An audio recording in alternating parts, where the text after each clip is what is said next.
Good morning, everyone. Bonjour tout le monde. Bom dia. That's all I know in Portuguese. I'm sorry, but we have translation. So I'm Teresa Botella, and I talk to you all. First of all, welcome. Thank you very much for being here. Merci beaucoup d'être ici. Muito obrigada. Welcome to this youth talk on the topic of missing migrants. Really, thank you for being here. I represent the UN network on migration and a working group we have in the office in in covering the whole region of West and Central Africa that is working on the subject of missing migrants and saving lives.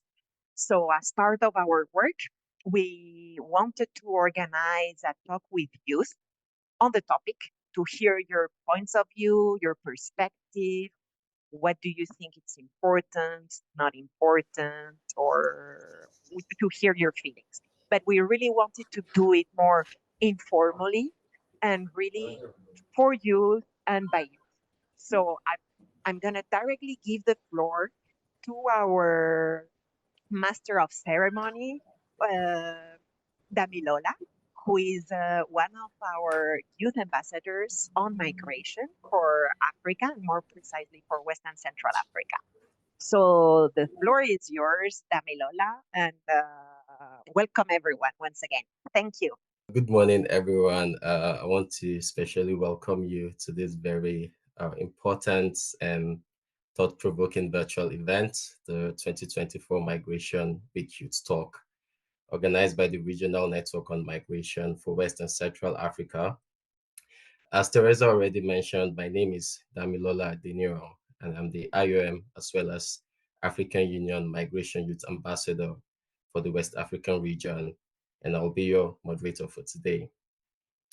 This roundtable discussion is hosted under the auspices of the United Nations Network on Migration and will serve as a platform for young people like ourselves to lend our voices to the crucial issue of missing migrants. Migration Week itself is an event under the Global Compact for Safe, Orderly, and Regular Migration and has been a catalyst for fostering dialogue on migration-related issues.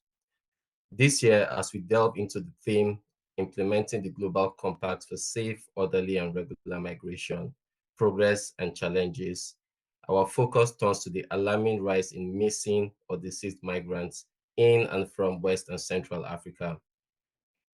The Missing Migrant Project, led by the International Organization for Migration, paints a rather distressing picture, with 61,558 lives lost since 2014. The West African Atlantic route alone saw a staggering 71% surge in missing or dead migrants between 2022 and 2023. In response to this situation, the United Nations outlined Objective 8 of the Global Compact to emphasize the commitment to save lives and establish coordinated international efforts on missing migrants. Today, we are gathered here to discuss and contribute our perspectives on this objective with a particular emphasis on the role of young people in shaping these efforts. So we'll have one slam poetry performance to open the event, as well as a presentation by the IOM on behalf of the United Nations Network on Migration. Thereafter, we'll open the floor to interventions from you all in the audience. Please feel free to drop your questions and comments in the chat at any time. As you've seen, interpretation is also available in English, Portuguese, and French. Participants requiring interpretation are requested to use their headphones and connect to respective interpretation channel. So if you want to speak or contribute at any time, all you need to do is to virtually raise your hand and we will get to you. I will only kindly request that you keep it short, simple, and straight to the point so that everyone wishing to can talk and express their concerns, comments, recommendations, and so on. The aim today is to really give you all the voice, so I encourage you to actively engage in the discussions, share your insights, and contribute to our compilation of best practices and recommendations. Let me also inform you that our collective efforts today will feed into the upcoming GCM regional reviews, shaping the way forward in our commitment to saving lives and establishing coordinated international efforts on missing migrants. Now, enough of the talking from me, but just before we dive into it, I'd like to emphasize the importance of approaching this subject matter with utmost respect, empathy, and awareness. Some people in this room have faced dangerous journeys or might have lost loved ones. Also, this event may include discussions and presentations that contain sensitive content related to the experiences of missing migrants and the challenges faced by humanitarian efforts. So participants are advised to be mindful of the emotional impacts the content may have. With that in mind, we are now set to get the ball rolling. And at this moment, I will welcome and give the floor to Lezen, a poetry slammer from Chad. We are very excited to have with us here today to open the discussion with one of his poetry pieces. Lezen, if you're on the call, the floor is yours. Thank you. Que des conventions bafouées, que des lois dérogées. Le monde va de mal en pire et des milliers d'âmes expirent. Elles expirent sur le chemin de l'Eldorado, emportées par le vent des terres désertées, emportées par les vagues de la Méditerranée. Elles expirent au pied des montagnes du Pakistan, au pied des montagnes de l'Iran, sur le chemin de l'Occident. Triste mais réalité, elles sont des milliers à succomber, à disparaître sans aucune trace laissée loin de leurs pays abandonnés. Triste mais réalité, elles sont des milliers à se faire kidnapper, torturer, violer, maltraiter, exploiter par des hommes dénués de toute humanité. Écoutez, hommes d'État, ces chiffres sont alarmants et désolants. Quelque part, des humains périssent parce qu'il leur a été refusé le visa. Où est votre humanité quand des familles entières sont abandonnées sur des radeaux fragiles bravant des flots déchaînés, cherchant où se réfugier? Des familles fuyant la guerre, la misère, la peur, espérant trouver le bonheur ailleurs, mais confrontées aux barrières de vos frontières. Pourtant, la terre bouge, l'humain autant. Depuis les temps de Toumaï ou d'Adam, de l'Occident en Orient, de l'Orient en Occident, l'on migre pour réaliser ses rêves les plus grands. Écoutez, hommes d'État, ces vers incisifs s'adressent à vous. Ouvrez vos cœurs, ouvrez vos frontières pour des migrations sûres, ordonnées et régulières. Il est temps d'agir, de mettre fin à cette tragédie qui perdure, de donner une chance à chacun pour construire son avenir conformément à ses désirs. Ouvrez vos cœurs, hommes d'État. Et toi, jeune de ma génération, espoir du peuple, espoir de la nation. À l'égard de la migration, fais attention, car la migration irrégulière est un périple destin. La migration irrégulière est un périple destin. Tous ensemble pour une migration sûre, ordonnée et régulière. Slam. Merci. Thank you so much, Lisan, for that really amazing rendition. I think something that I kept hearing was humanity, which I really think is really the cornerstone of the conversation that we're having today. And I think he already gave us a call for action. It's time to act. So I think as we go forward, we should really have that in mind, the humanity of the people and the need to act. Okay, so now we are moving on with a presentation from the network's work stream 2 on trends data and actionable recommendations and missing migrants and providing humanitarian assistance to migrants in distress. And to take us through this presentation, we have Andrea Garcia Borja. And Andrea is a data analyst at the Missing Migrants Projects in the Global Migration Data Analysis Center, which I like to call GMDAC, based in Berlin, Germany. She will set the scene of the reality in West and Central Africa. Andrea, the floor is yours. Thanks. Thank you very much, Tamilola, and thank you, Leva, for having shared with us that beautiful slam poetry that very clearly gave the message of what we're going to be discussing today. Welcome to everyone, and thank you very much for joining us. I will give a brief presentation about the work that I do along with my team here in Berlin. We document migrant deaths. So I am going to share my screen now, hoping that it works again. Yes, so as I was saying, I'm going to introduce you to the Missing Migrants project. And then I'm going to give you some data on the deaths that we have recorded on migration routes within Western Central Africa and on routes going from Central Africa and Western Africa, such as towards the Canary Islands. Finally, I am going to give some recommendations that we at the UN have thought of how we can prevent further deaths. But these presentations are really a draft, and what we would like to get from this meeting that we're having today with you is your thoughts on these recommendations, how we can improve them, what do you think should be changed, etc. So we really want to encourage an open discussion after this presentation. So first of all, this is the I Am Missing Migrants project. We started in 2014, and in this decade that we have been working, we have recorded over 61,000 deaths across the world. We host the only open access global database on deaths and disappearances during migration, and this is completely accessible for free to everyone on our website. We make this database so that people like you can use it for advocacy, for policy making, etc. This is really proof, this is evidence of the impact that migration policies can have and how they can put people's lives at risk. So yeah, we have this database. We also conduct extensive data analysis on specific regions like Western Central Africa. We compile a list of resources for families of missing migrants, people who have missing loved ones on migration journeys. So that's also accessible on our website.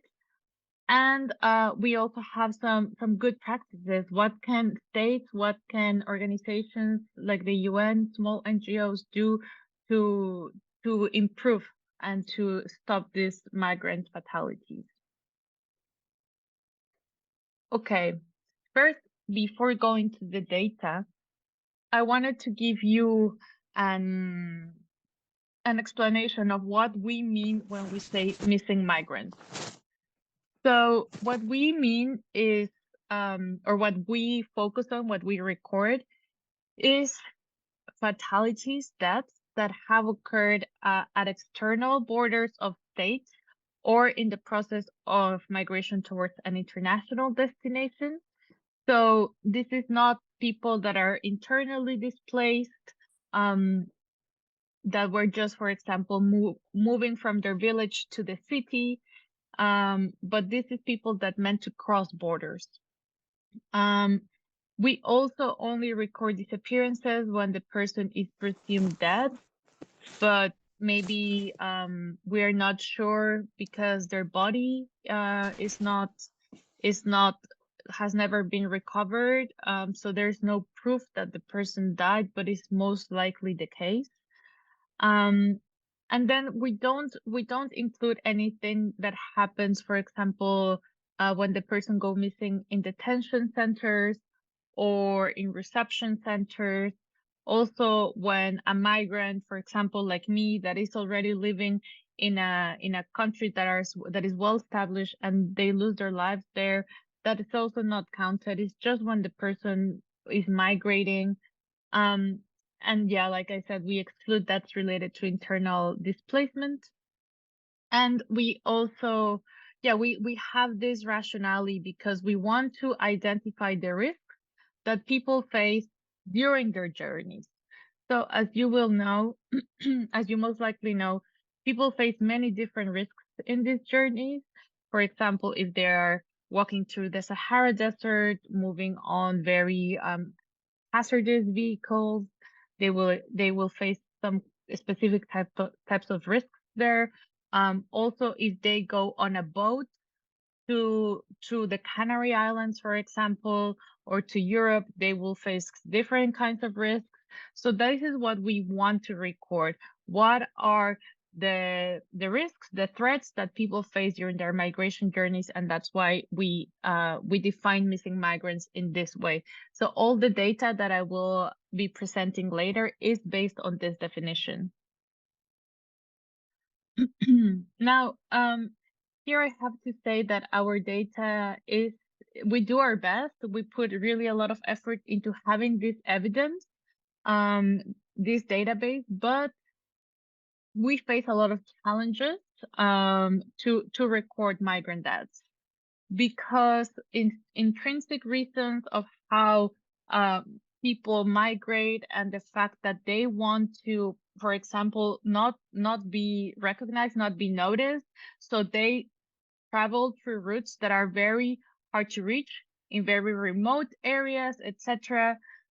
And also because of how states think about these people and how they what they decide to measure and what they don't. So I'm gonna run you through each of the challenges and why they matter.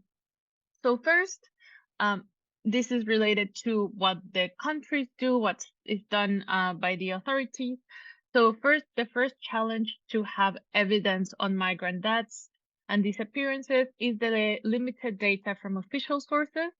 So no country in the world, no country in Africa or in Western Central Africa has a documentation of migrant deaths. And they also don't have, when they do have it, it's not centralized, it's not disaggregated. So they might know that people die, for example, while crossing their country, but there's really no well-structured database and well-documented database for it. So that's the first challenge, the fact that the states don't count these disappearances and fatalities. Second challenge is that there is an underreporting of deaths and disappearances, both by families and by the migrants that were also in the journey with the person who died. And the underreporting is because families, friends, communities often fear the consequences that they may face if they report a death or a disappearance. So they don't know if they go to the police, for example, if the police is going to take them seriously, or if they are going to maybe treat the case as a case of smuggling and illegal migration, irregular migration, rather than as a case of a disappearance. So they fear the consequences, families and fellow migrant travelers. So that's why there is an underreporting. Then, as I was mentioning, there is invisibility of the people. So there is, because there is this lack of options for safe, regular, legal migration, people are forced to take routes that put their lives at risk. So the invisibility, the fact that they try to avoid detection when people die in very remote routes, where the police doesn't go, the communities don't go, etc. It's really hard that their deaths are known, are recorded anywhere. So that's the third challenge. And finally, the fact that the remains are often not recovered. So as you will see in the data that I will show, on maritime routes, on sea crossings, the number of human remains that are recovered is really low. That means that if the person was left at sea, if the person's body was left at sea, the family will never know, will never have the certainty through a body that their loved one actually lost their lives. So that's also a really, really important challenge and something to consider. And why does it matter? Why are these challenges that I mentioned important? And this is really because this information gap has a huge impact on the families and on the communities that are left behind. There is thousands of family members, thousands of brothers, sisters, mothers, sons that don't know what happened to their loved ones when they were migrating. And because no one is documenting it, the states are not documenting it properly, they will most likely never know. So later on, we're gonna go to the recommendations. We're going to discuss how this can be improved. Okay, so now going to the data, and as we started and Damilola mentioned it in the beginning, I'm gonna present you with numbers, but really these numbers have people behind them. These are all, individuals that lost their lives. And I apologize for showing it here as number, as figures, as trends, but this is just so that it's understandable, and that it's treated more as like this evidence base. But please keep in the back of your minds that all the figures, numbers that I'm showing here is actually people who lost their lives. So in Western Central Africa, since 2014 until 2023, in this decade, we have recorded 921 migrant fatalities.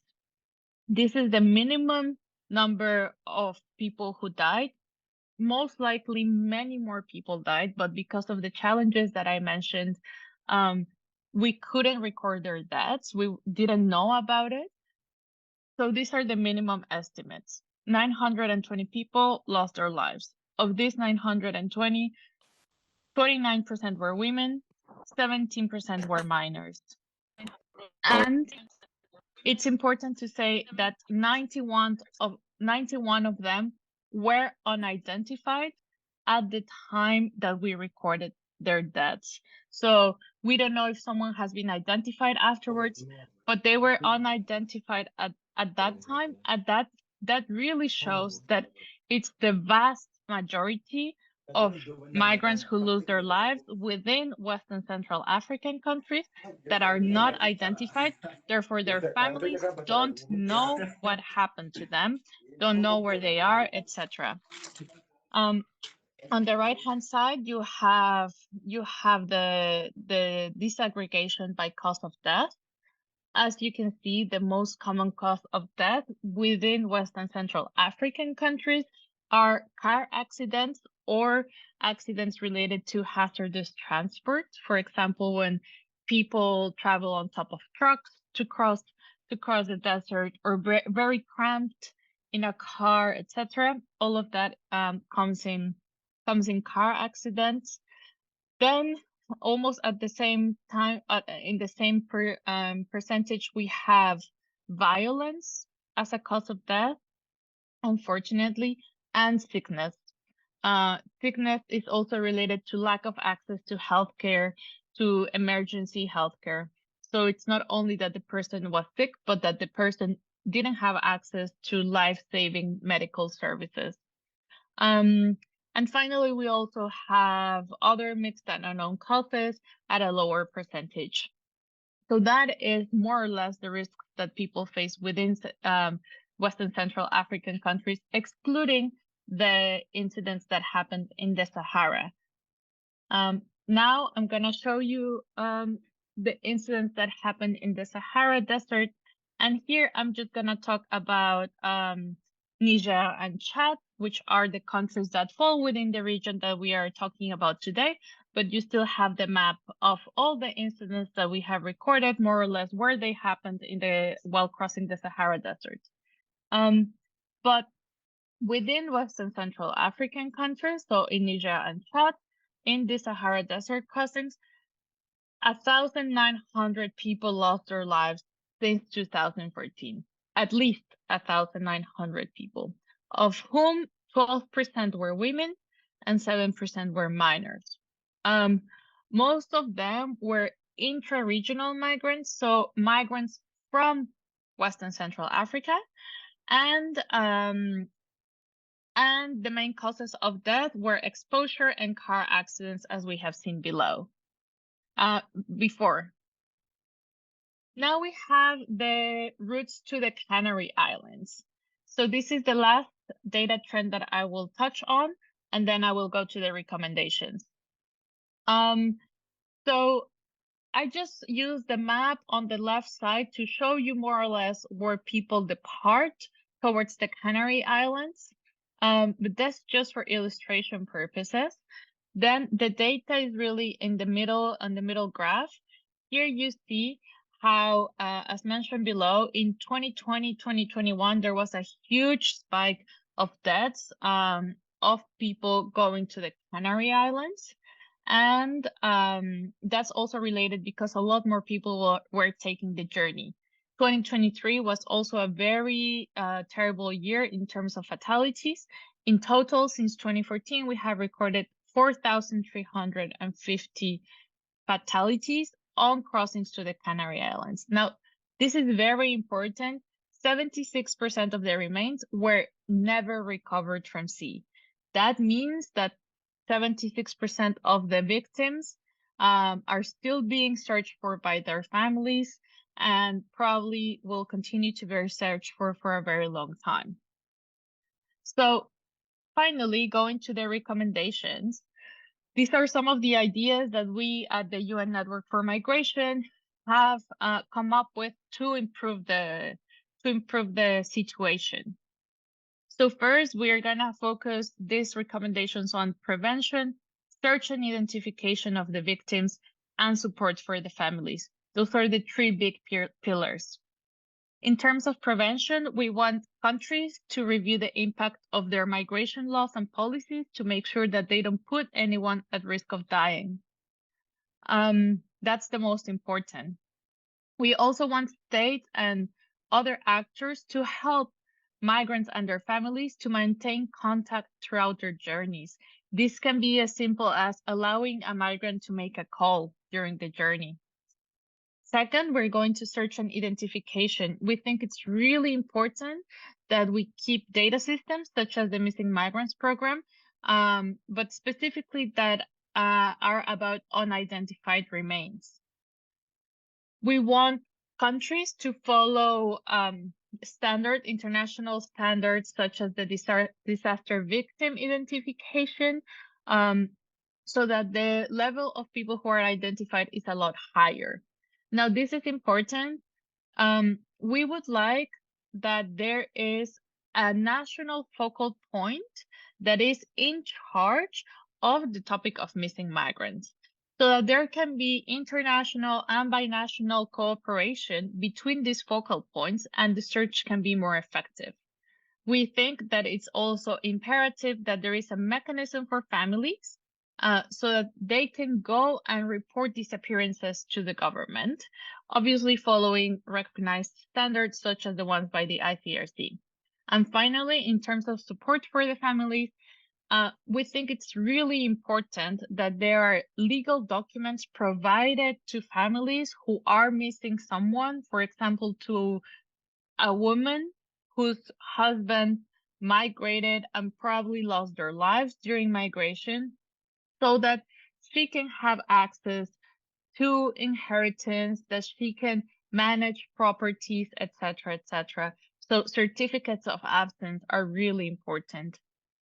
Finally, we want obviously that all the remains are repatriated, respecting the wishes of the families, and that we acknowledge the key role that civil society, community leaders, non-governmental organizations have as intermediaries between the government and the families. Thank you so much, Andrea, for really setting the scene and really getting us off. I think you've already given us a lot to think about as we proceed into the next phase of the conversation.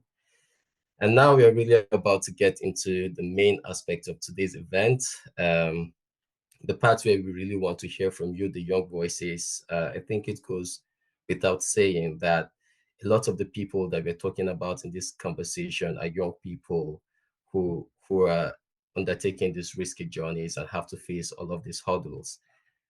And based on the recommendations over the past 12 months and building on existing bodies of recommendation, the workstream has developed some recommendations on missing migrants under the thematic areas of prevention of migrant deaths and disappearances, the search for and identification of migrants who have died or gone missing, and support to families of missing migrants, which also Andrea touched on in her presentation.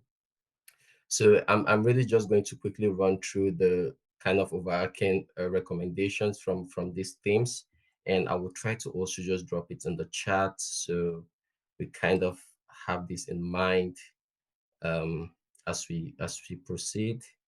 Let me see if I can quickly do that.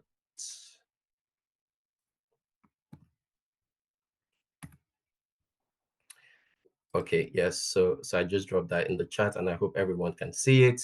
So basically, the recommendations under this theme include to develop procedures and agreements on search and rescue of migrants and ensure that humanitarian assistance to migrants is not considered unlawful.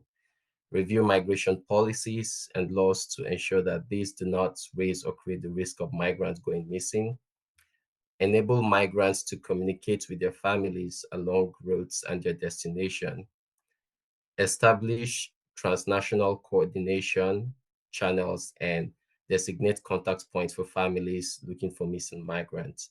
Collect, centralize, and systemize data regarding corpses and ensure traceability after burial.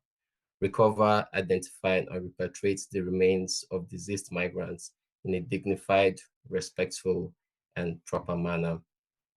So really the idea here today is just to have a conversation around these recommendations and to also make our contributions as young people to strengthen these recommendations and ensure that they better reflect our perspectives as youths. So we also have some questions just to really guide the conversation, but please feel free to give additional insights that may be relevant. I would also just really quickly drop these questions in the chat so we kind of, well, people are saying they can't see it. Okay, so I'm just going to really But quickly Andrea drop. shared her screen, yeah, so we can have there some of the recommendations.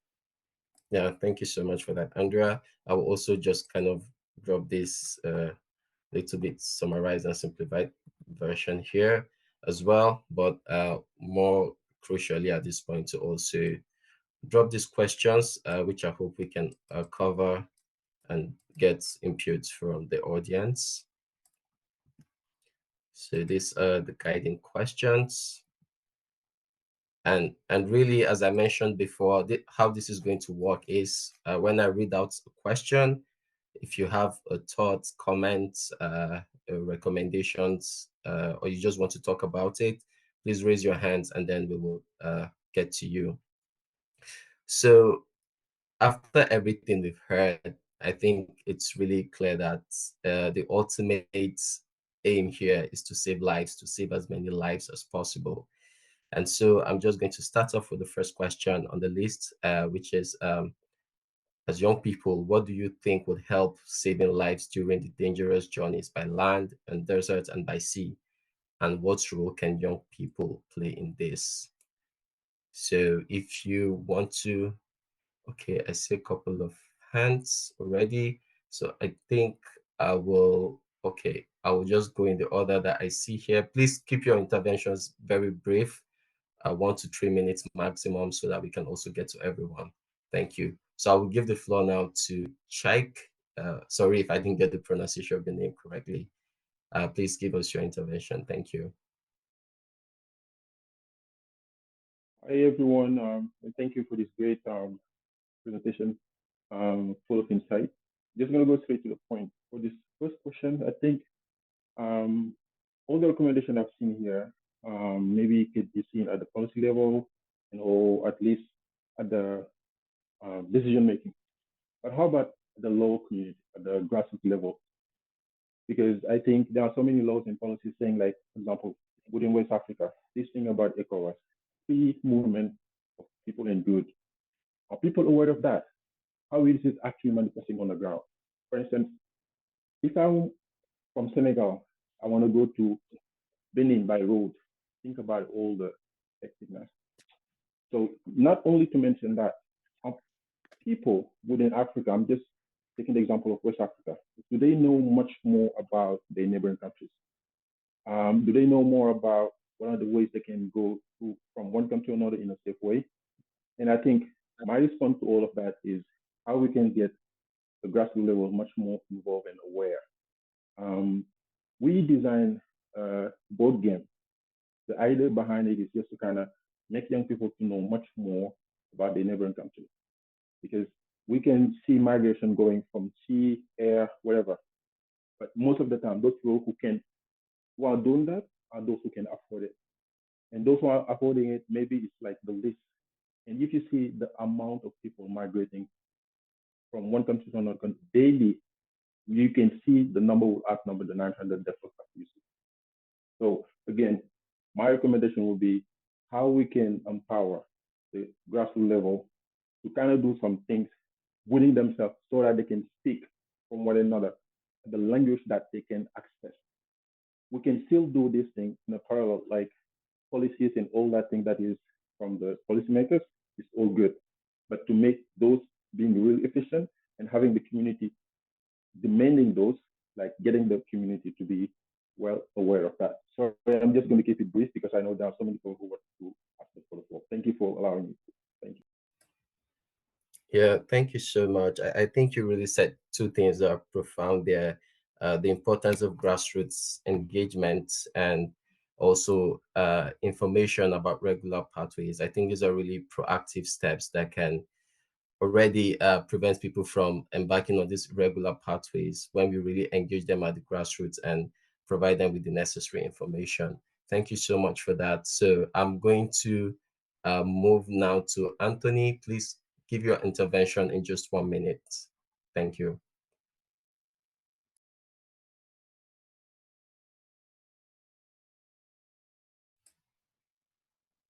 Anthony, are you here? Okay, You have to unmute your mic, Anthony. You have to press in the mic on the bottom left of your screen and unmute yourself.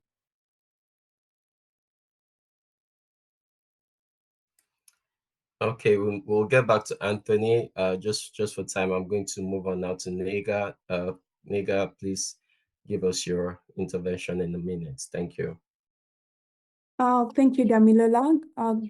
Good morning, good afternoon, everyone in their different jurisdictions. In understanding our topic and discussion, let us not be distracted by the real issue, which is underlying missing migrant search and rescue, which remains a critical undertaking. If we are going to address on how we can be able to save lives, first of all, we need to explore ways on delivering the commitment to enhance availability and flexibility of pathways for regular migration, because it's the underlying issue here. Because us trying to save life, it all comes back from the pathways that people are looking at migration. And the role of young people here, what role we can be able to play is that we ought to understand that most of the people who migrate, most of them are young people from Africa who play a pivotal role. And understanding that 60% of the population of the migrants are youth, we also ought to recognize that we as the young people, we play a pivotal role as, first of all, advocates, influencers, and innovators. Therefore, we can contribute by leveraging technology for communication, engaging in awareness campaigns, and actively participating in policy discussion. Through encouraging youth-led initiatives, this can address the unique challenges faced by migrants, which are language barrier, lack of communication, which can significantly contribute to saving lives and preventing disappearances. Thank you. Thank you so much, Nega, for your contribution, highlighting the importance of search and rescue, and of course, the role that technology can play. And of course, if you're seeing the questions, we will still get to that to kind of explore that topic more.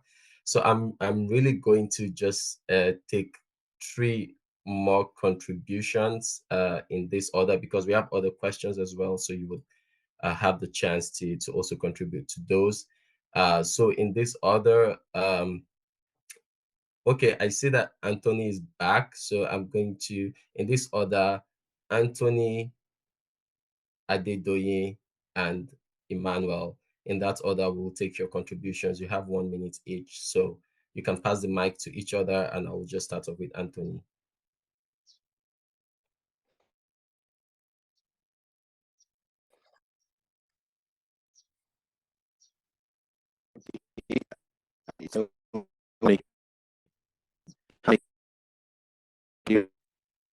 I'm struggling to hear Anthony. It's probably a network connection or something with your mic. I'm struggling to hear Anthony. It's probably a network connection or something. Okay, I'm asking if it's Anthony, like my own Anthony K. Yeah, Adeosi, sorry. right? Is Yeah, that it? sorry, 'Cause I don't sorry. know. Yes, I've noted that Anthony is quite a popular name. Yes, Anthony K. Adeosi. Yeah. Okay, okay, okay. Okay, so in combating this issue, of course, safety and security is one very essential part we have to look at. And to combat this, I'm going to propose any migrant, for instance, any migrant that is going to migrate or go on some of these dangerous and perilous journeys should take cognizance of nearest safe havens. I believe safe havens, safety havens, and shelters or refugee camps around that of. And of course, NGOs and international organizations can make provisions for some of these safety havens alongside these routes. And anybody too that is going to go on some of these perilous journeys, some of these dangerous journeys, should get information on the directions to their destination so that they don't fall into the traps of human traffickers or organ harvesters, because it is in the course of making this journey that some of them meet um, these inhumane people and they end up losing their lives. Of course, there should be communication. Most of my points has already been reiterated by the erstwhile speaker. But then I want to urge the humanitarian organizations, for instance, to be readily available. These migrants, for instance, should seek help from NGOs like the UNHCR, that's the United Nations High Commissioner Office in charge of refugees, the IOM or local charities. And of course, you should try as much as possible to connect with fellow migrants, because a journey made in groups is much safer than a lone journey. There can be a lot of psychological support, moral support, and if there's any help that needs to be done, you always have someone to lean on to. Then there should be this is very basic actually. There should be a form of community radio, if that will work, that connects all the safety havens around some of these routes together. That is readily available to some of these youths, and they should not be as sophisticated as having to have an advanced knowledge of technology to be able to access some of these communication devices or communication radio. So I believe that with some of this, we'll be able to there should be a drop in the rate of fatalities along some of these routes. There could be community outreach to reach the less literate people. There could be there's also communication barrier. So in these migration groups, there could be people along roads planted by NGOs, for instance, that can interpret languages and be ready to offer information on where some of these people are going to. So I believe that with some of these, some of these solutions so far, some of these suggestions so far, we'll be able to make migration far much easier and a safer option for people migrating across Thank you. borders. Thank you, Anthony. I see you hitting a lot on information and awareness, as well as creating physical safe spaces. So I will quickly just also just pass it on to Emmanuel. Please give us your brief intervention in 1 minute. Thank you. Yes, thank you very much. My name is Emmanuel Baba Aduko. My own intervention will be that we have to start from the very source in terms of advocacies on reconciling the philosophies towards migration. You know, between securitized approach to migration being pursued by actors in the European Union and in other Western countries, and an existential and opportunities searching approach from people outside in non-Western countries. So advocates have to, promote this message to reconcile these two different philosophies, because they affect how the structures, the norms, how organizations work. And I think I want to also support Cheik's intervention by saying there should be more funding for grassroots NGOs on the ground working on migration issues, because they are the ones to go into the communities to do awareness, to work in establishing these safe havens, to work in establishing these training points or medical points. These things are very important. So I'll just keep it short at that. Thank you. Yeah, thank you, Emmanuel. And I hear you mention the securitization of migration policy, which is, of course, a very extensive topic on its own, but also the issue of funding for NGOs that work in the area of search and rescue. Thank you. So for this round, I'm just going to take one more contribution from Adedoyin, and then we will move on to the next questions, and other people will have the opportunity to contribute as well. Adedoyin, the floor is yours. Thank you, Damilola. I just want to speak on 2 points, and that will be increased surveillance in these known dangerous areas. For example, the Mediterranean Sea is one of the deadliest migration routes. So I think once we know this usual dangerous routes, there can be increased surveillance in those areas. For example, deploying rescue ships in the Mediterranean, and also we can also have land-based rescue operations where we have patrols with vehicles that have life-saving supplies and also communication equipment. Because with this communication equipment, they can reach out to different people, and also in case of emergencies, just to get help. And I'll also talk about information sharing. There are different countries that are long migration routes. So countries like this can work together to monitor the movement of people. So when information is shared, like countries liaising together to share information on the movement of migrants, it can help prevent tragedies. We see a lot of governments not really taking note about the migrants and also the death records and the likes. But if they show more interest in this, it can really help avert tragedies. Thank you. Thank you so much, Adedoyin, and for also raising the issue of bringing more sophistication into search and rescue efforts, leveraging technology, which I think is a nice segue to the next question, which is in terms of communication, how can technology and social media platforms be harnessed securely to enable migrants stay in touch with their families? I think this is a very crucial question, especially in this era of social media, and of course, highlighting the importance of information sharing, even between the main people that are involved in this conversation.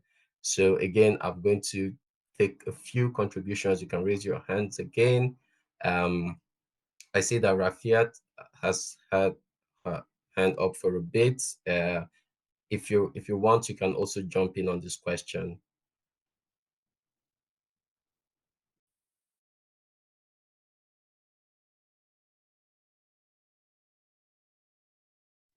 Rafiat, are you here with us? Yeah, good afternoon, and thank you so much for the opportunity. So on that particular question, maybe that will pass, but I already put my contribution in the chat. So which is mainly focused on the need to integrate inclusive and youth-centric strategic communications in the prevention framework, because I see that the prevention at the moment currently doesn't incorporate anything per se on strategic communication. And like I said in the comments I put in the chat, there's a need to really decolonize language and conversations around migration in the world, because what we have seen is, there's so much power interplay and degradation of migrants. So people think that migrants are coming to their country to, sort of reap the benefits that citizens should be reaping, which is not the case. We've seen migrants contributing seamlessly to economies of different countries across the world. So for me, it's a place of inclusive and youth-centric strategic communication in the prevention framework. So, but if I could quickly also add to the question you just asked now, I think it's the era of influencers. So perhaps organizations like ION can speak to working with influencers who have niche in talking about migration, and even if they're not very niche, as far as their content is concerned, we can try to see influencers who have similar values to the campaigns or the issues we're talking about. So work with these influencers. They have a wide number of range, and this also includes the type of content that we put out as an organization. Because oftentimes, as somebody who works with the development space myself, I see that the only time that we tend to talk to people online is when we have issues, when we have intervention. There's a need to constantly engage people online so that way you give them more than enough reason to care about the issues you're talking about. Thank you. Thank you so much, Rafiat. The audio was a bit shaky from your end, so I didn't quite catch everything that you said. But I heard you saying something about looking into the kind of content that we put out, I assume on social media, but also, of course, the need for continuous engagement on this topic. So thank you so much. Now I'm going to give the mic to Darius to also give their intervention on the question on social media and the role of technology. All right, thank you, Damilola. I hope I'm very audible. My intervention on the question being asked is, like the other lady said, we need to have a surveillance online. One of the things I've noticed is that both irregular migration pathways, some of these informations are shared on social media, but most often you will find that regular migration pathways or policies, interventions that governments make concerning regular pathways are not actually circulated on social media.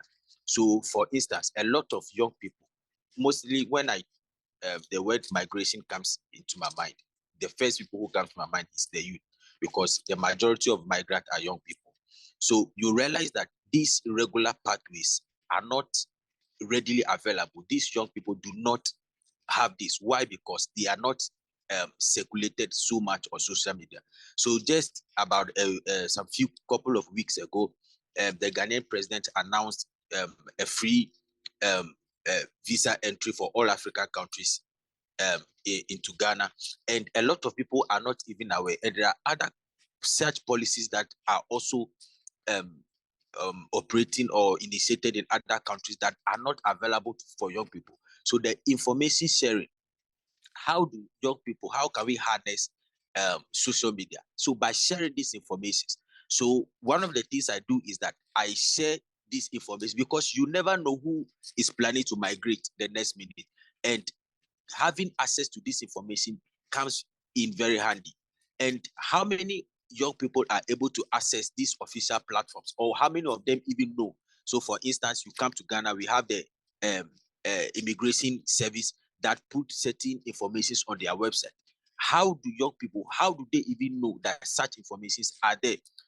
Once again, social media. So we need to put in more effort of making sure that we circulate these informations online. And then from these informations, the questions that young people ask about these opportunities will give you an idea of who is trying to migrate and what the things that they need. And I think it's I'm almost trying to get into our next question.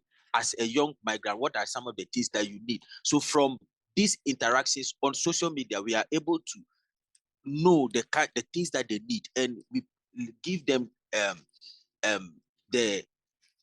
we show them where they can get this information and the things that they need to be on their journey. And mind you, whilst we are providing this information and the things they need, we are improving communication with their families en route. So if they are on their journeys, they know that, okay, I have to get this, I have to get that, and then this is what I have to do to be able to be in touch with my family back home. So sharing information, making sure that the policies and everything that we are making is released out there and on all the platforms. You have the TikToks, you have all that. So thank you very much, Damilola. Yeah, no, thank you so much. I think you really highlighted very important points and helped us to also see the huge potential for information sharing on social media. And I like your very subtle little call for action for us to also, as young people, engage in that information sharing. We all have platforms, we all have our spheres of influence, and I think we can also be part of that movement to get the right information out there. And of course, I like that you also mentioned that this social media engagement itself could inform policy. So, okay, I don't see new hands on my screen. So, okay, I see one new hand. So I'll give the floor to Aishat, probably the last person we take for this question. And I want to urge people who have spoken to please just lower your hands so that you don't congest the screen and I can see other people who have not spoken yet. So Adedoyin, Emmanuel, please lower your hands. Aishat, you have the floor. Thank you. Sorry, just to mention that we're taking notes of the comments online as well. Hein? On prend note des commentaires en ligne, simplement pour vous dire ça. Merci beaucoup. On est en train de tout noter. Sorry, the floor is yours. Yeah, hi. Good morning, everyone. Can you hear me? Yes, we can. Okay. I think I'm just going to center a bit around technology, not more like the use of social media. So I know IOM has this border management and border, how they relate with border communities. So my take is, or what I feel is that how committed has IOM been to ensure that we have enough data collection in terms of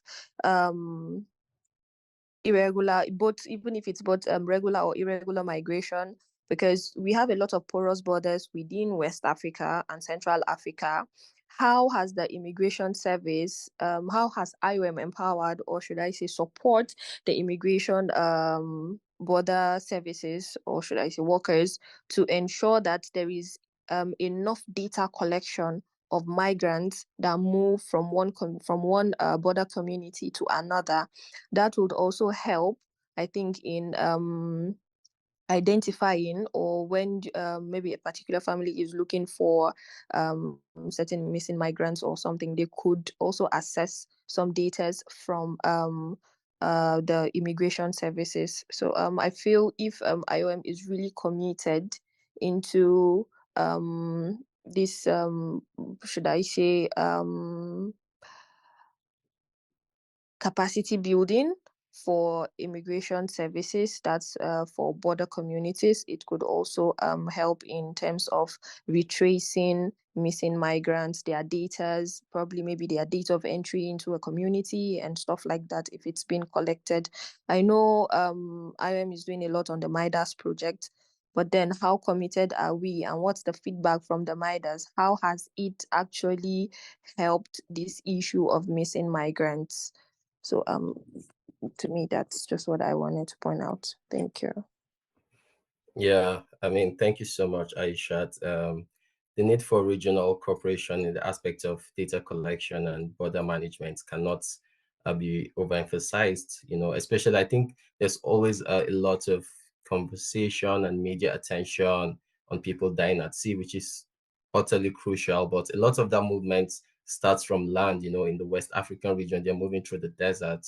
So what are the governments doing on a regional basis as a bloc to address some of these issues? So thanks for that food for thought.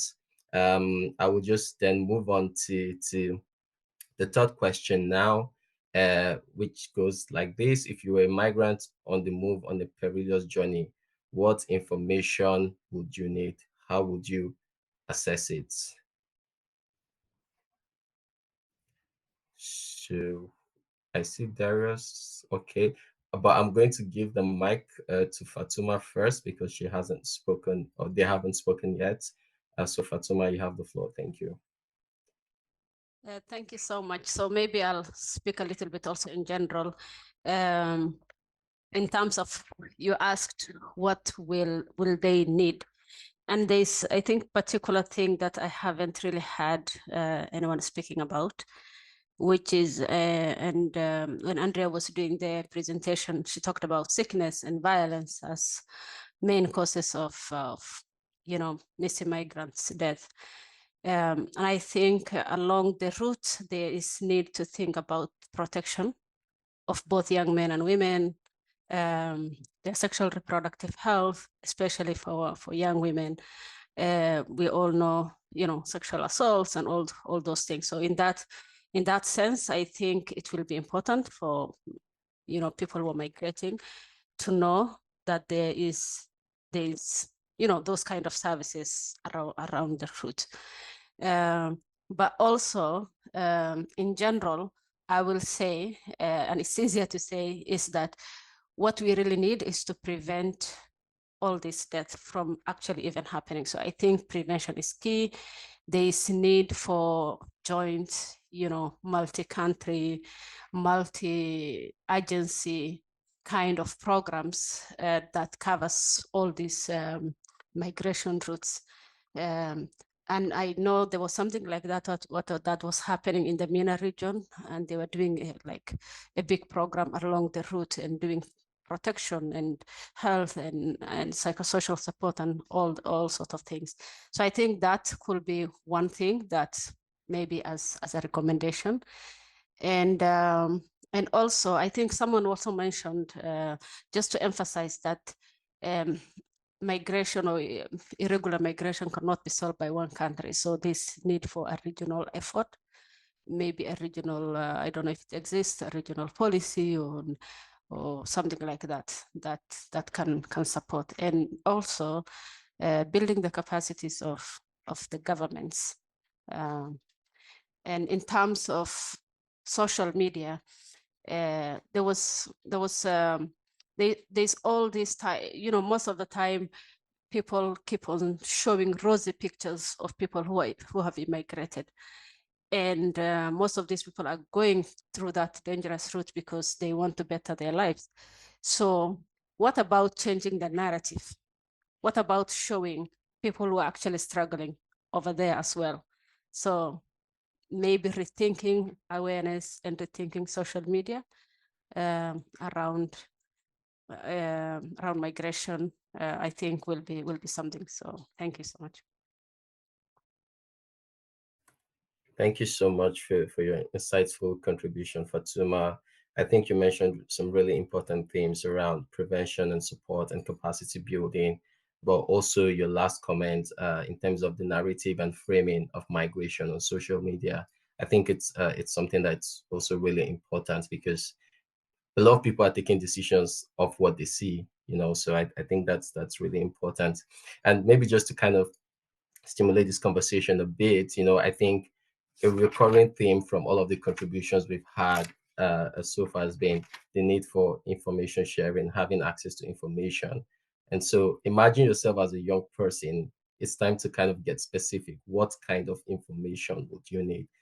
So that's the actors who are responsible for providing this information can lean into these recommendations to make sure they're kind of more targeted to really address the needs of the young people that embark on this journey.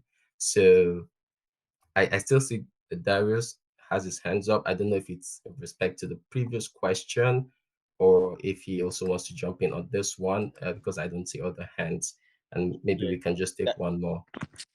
So Darius, on the current question. Yeah, sure. Yeah, so please make it brief in 1 minute. Thank you. All right, thank you.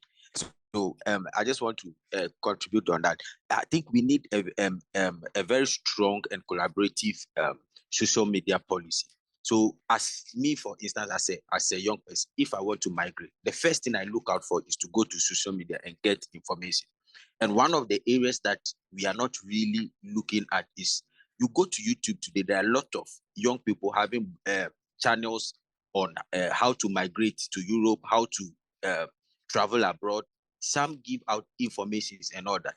How are we collaborating? What are we doing to harness um, um, these channels, this space, and to make sure that the informations that are going out are the right kind of informations? And you will find bloggers interviewing former migrants, people who have been on these dangerous journeys before and coming back, and they are being interviewed.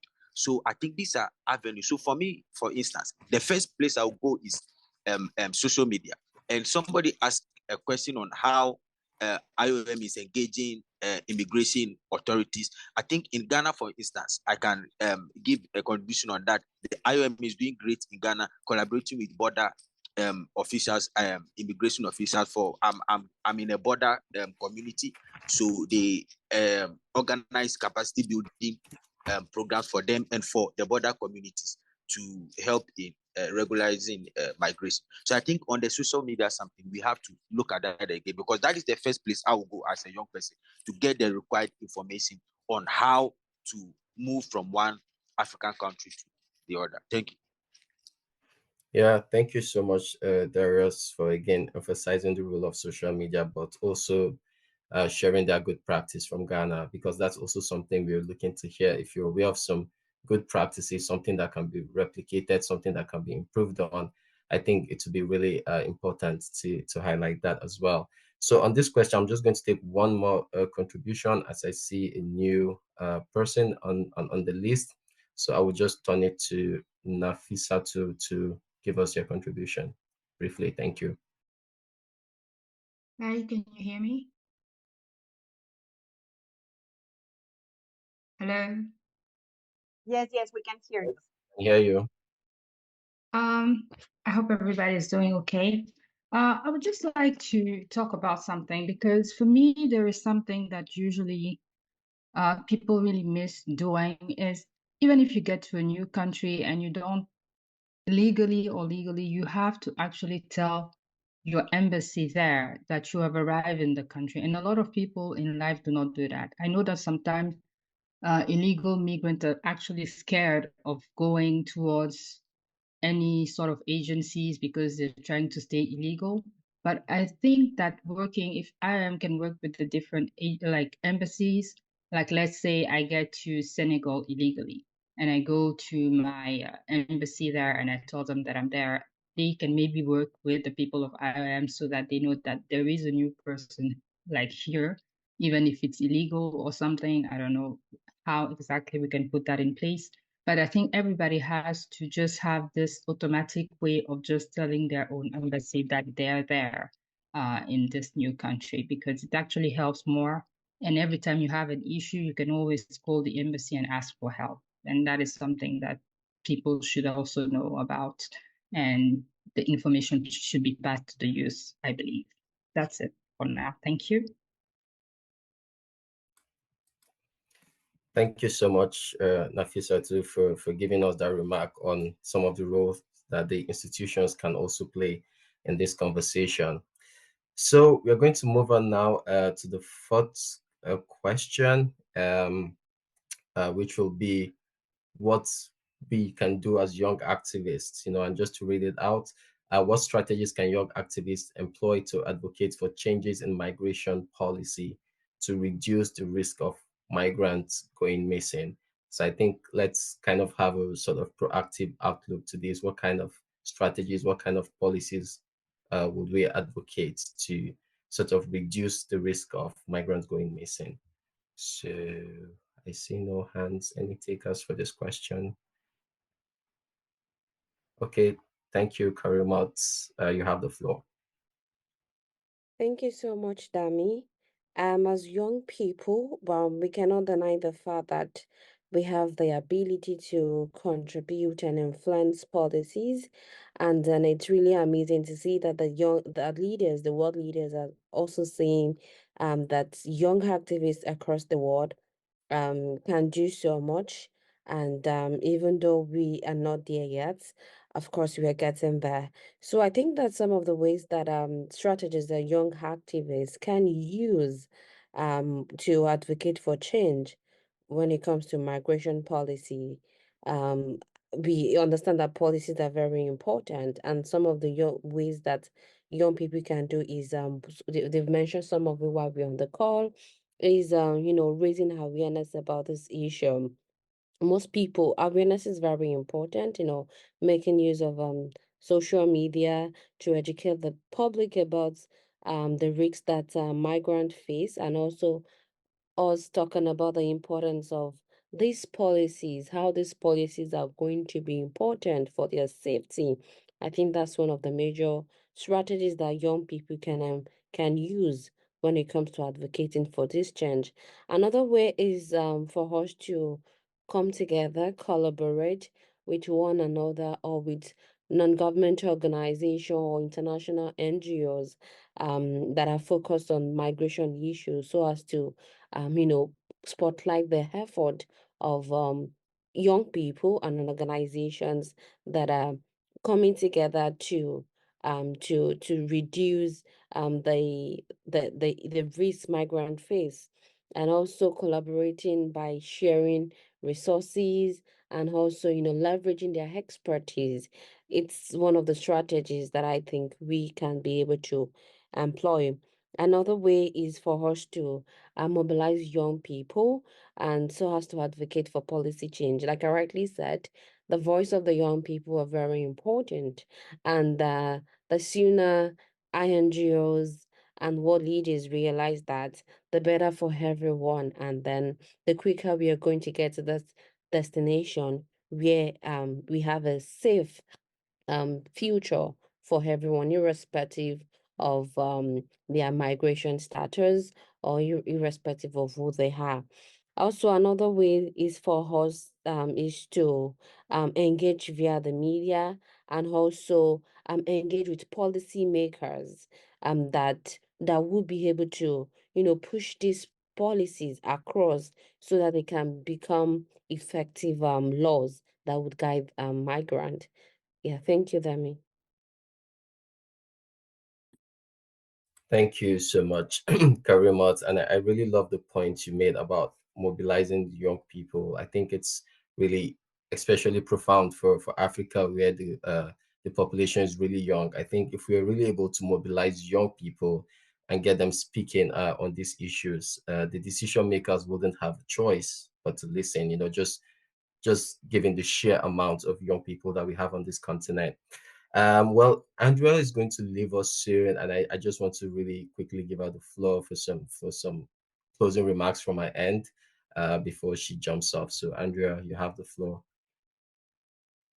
Thank you very much, Damilola. Yes, unfortunately, I have to leave now, but I just wanted to say thank you very much to all the participants for all your very thoughtful comments. I am taking a lot of notes on how we can improve these recommendations, and I know that my colleagues on the call are also taking notes. So just for you to know that your thoughts are being well received and will be taken into consideration. I have heard a lot about thinking about the local communities, about the information that needs to be shared in the local languages, about having strong data systems. So everything is written down, and we'll put this information to good use. So thank you very much one more time for your time, for your attention, and I will say bye now. Thank you. Thank you so much, Andrea. It was an absolute pleasure to have you here today. Thank you so much for your presentation and for your thoughts. So I'm just going to take one more intervention on this question. I see. And as we were late, Damilola and colleagues, if you agree, we will finish in about 10 minutes. So everyone know, yeah. Okay, cool. Yeah, we're quite running Because we a bit. started late. So yeah, let's finish a bit later, but not too much. So people have other. Thank you, colleagues. Because we want to be respectful of everyone's time. So I'm just going to take one more contribution on this question from Rafiat. Please make it very brief in just 1 minute, please. Thanks. Yeah, thank you so much. Please confirm again, please. Hello, can you Yes, hear me? yes, I can hear you. Okay, great. So I just want to quickly piggyback to what Karen said, especially as regards to collaboration. So my additional take to this would be that young people should not just collaborate with other young people like them. They should also seek to go to communities, work with religious leaders, community heads, union leaders, basically ensure they're driving intergenerational dialogues on these issues. Thank you.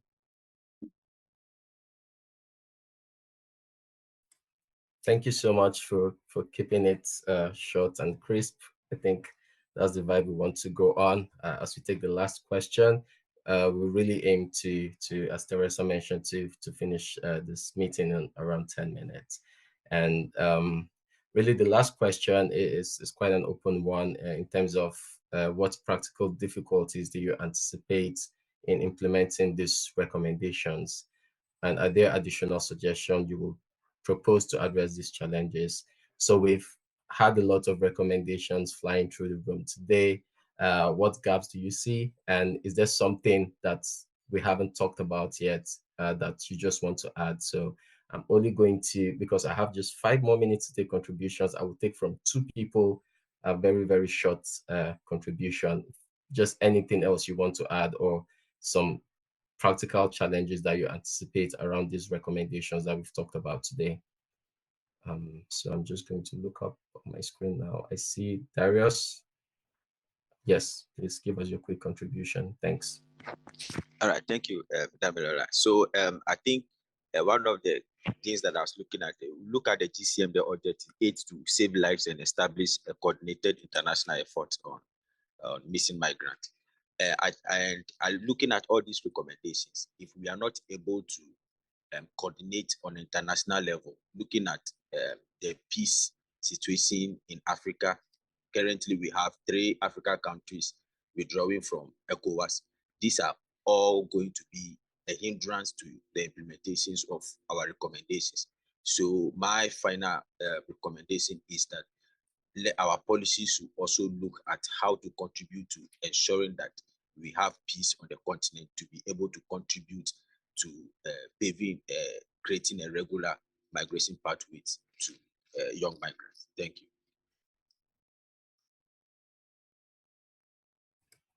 Thank you so much for that. Charlotte, please, also, you can give us your quick input. Thank you. Alors, merci. Je pense qu'en termes de modèles de bonnes pratiques, il y en a 2 qu'on peut regarder de plus près. Il y a par exemple le modèle de la garde côtière d'Italie, qui a une expertise et un engagement avéré, hein, si je peux le dire ici, dans le sauvetage de moins des migrants en mer, avec surtout la flotte de navires dont cette garde-là dispose et qui permet de faire une sauvegarde rapide.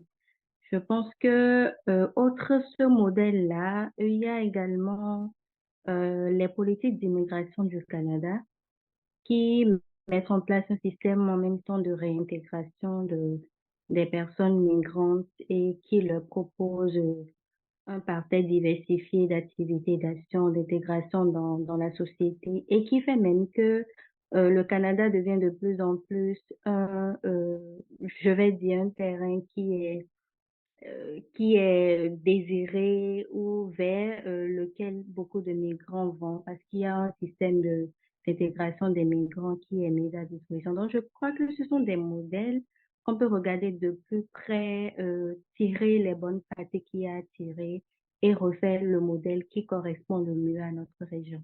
Donc, je voulais faire rapidement cet apport, à part l'apport de communication que j'ai déjà laissé dans le chat. Merci beaucoup pour la belle discussion.